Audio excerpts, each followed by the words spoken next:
Ken, good morning everyone, Boker Tov. We're continuing with the Halachot of Mezuzot. Some people know it all already, but some people don't. So there's an interesting halacha that Rabbi Avad Yosef points out, that we know the concept Ma'alim Bakodesh Vena Moridim, that we're supposed to go higher in holiness and not go lower. So if, let's say, you designated this ark to hold the Torah, you can't later turn it into a closet for your clothes, right? It was on a higher level. You can't go lower. But if, let's say, you have a closet for your clothes, and now you want to elevate it to holding the Torah, let's say, you could do that. So, he says, with this as well, a person should take note when he's changing his mezuzot. When he's checking his mezuzot. So he's taking them off of his doors. Now, there's rooms in his house that he's obligated to put a mezuzah from the Torah, like entrances or bedrooms. And there's rooms that he's not obligated, or there's a discussion about, like hallways or kitchen or the den, the family room, which there's discussion about. So you should know where those mezuzot are, because when you put them back, you shouldn't put a mezuzah that was in, let's say, the front door, which is the real obligation, and now put it in a hallway, which is in a secondary obligation. You could, if, let's say, you had a front door, which is a full obligation, and a bedroom, which is a full obligation, and you want to swap those, that's okay. But to go down in holiness, the truth is, this was actually a new thing for me as well when I learned it, but I do want to bring it to everyone's attention. So to have that in mind, to know which one was where, so if you want to put it back in the right spot, put it back in the right spot. If you want to change it, at least to go equal, but not to go lower down. Now, let's say you change your mezuzot from a less mehudar to a more mehudar. Meaning, just like in cars, there's different levels of cars, and mitzvahs as well. Like, you could do the mitzvah the most basic way, or you could do it in a more... So, let's say a mezuzah is the most basic way, klaf, writing, kosher. Now, let's say it was more beautiful letters, it was bigger, so there's different things that add to the more beauty in it. So let's say you have a kosher mezuzah. Now you're changing it to another kosher mezuzah. It's a little bit more beautiful. You spent a little bit more on it. You want to make it a little more beautiful. So you would require a bracha in that situation. Or let's say you moved into a house.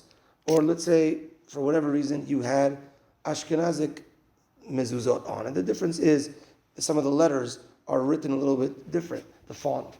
So it's still kosher if a Sephardic has an Ashkenazi mezuzah, or an Ashkenazi has a Sephardic mezuzah, still kosher. You don't need to take it off. But if, let's say, you wanted your custom mezuzah on, so when you do that, you would also require a bracha at that point. Now, we said that if you take off your mezuzah in order to get it checked, and then you re-put it on, you have to say a bracha.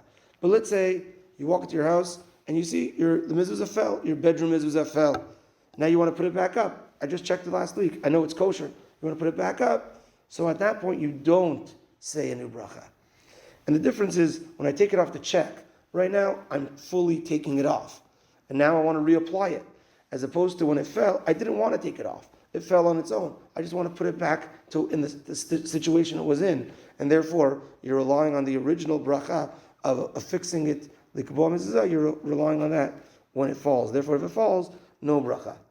One last point is, if you do move into a house that already have the mezuzot up for you, that's the way it's supposed to be. We'll talk about that. If a Jew leaves a house, it's supposed to leave the mezuzot for if the incoming person is Jewish. So even though he left the mezuzot, all the mezuzot. So if you, we're going to talk about it. Can you charge him for it? But what you should do is check them. Meaning, when you come in now, mezuzot are here. So if the guy says, look, I just checked them, recently, okay, you could rely on that. It was a reputable person that he checked them with, etc. But if you don't know, then you should check them before moving in. What? It's not an obligation. You have to also see who was the person there before you. Was the person symbolic mezuzah putter, or he knew what he was doing, type of thing, right? Sometimes, God forbid, there could be, you open it up, it's a photocopy, it's not a real. So you should be also attentive to it. If it seems right, it's probably okay, but it's a good idea to check them. I checked them about a year or two into coming here. Yeah, it's been a few years. Bezrat Hashem, we'll get it done. Mincha tonight at 6:20. You're gonna take them all off. Now that you learned so much about Mezuzah, you're gonna take them off. We'll put them together. Bezrat Hashem. Mincha tonight 6:20. Parashat Shiur tonight. We're gonna start a little bit later, 8:45. Bezrat Hashem. Parashat Shiur tonight. Have a good day, everyone. Tana Deviliyahu.